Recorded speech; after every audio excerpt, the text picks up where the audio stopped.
రాబోయే రోజుల్లో మీరు చూపించిన ఈ స్ఫూర్తి మాత్రం చిరస్థాయిగా నిలబడిపోతుంది. ప్రతి కష్ట సమయంలో ఉన్న ప్రతి కార్యకర్తకు నేను ఒకటే మాట చెప్తా ఉన్నా, మీరు చూపించిన ఈ స్ఫూర్తిని, మీరు ఈ కష్టకాలంలో పార్టీ పట్ల మీరు చూపించిన ఈ నిబద్ధతకు మీ జగన్ ఎప్పుడూ మీకు రుణపడి ఉంటాడని ఈ సందర్భంగా ఖచ్చితంగా చెప్తాను.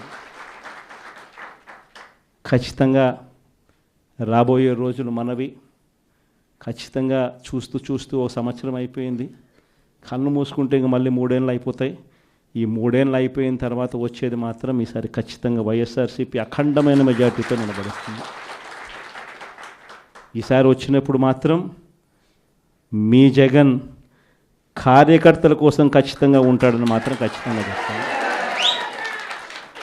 ఎందుకనంటే జగన్ 1 పాలనలో బహుశా కార్యకర్తలకి నేను చేయాల్సినంత బహుశా చేయలేకపోయి ఉండొచ్చేమో.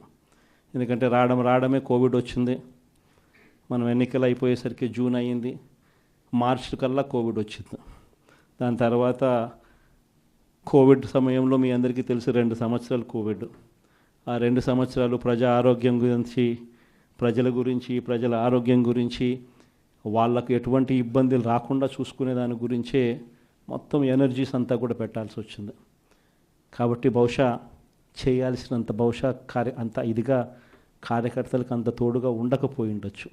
కానీ జగన్ 2లో మాత్రం అలా జరగదు.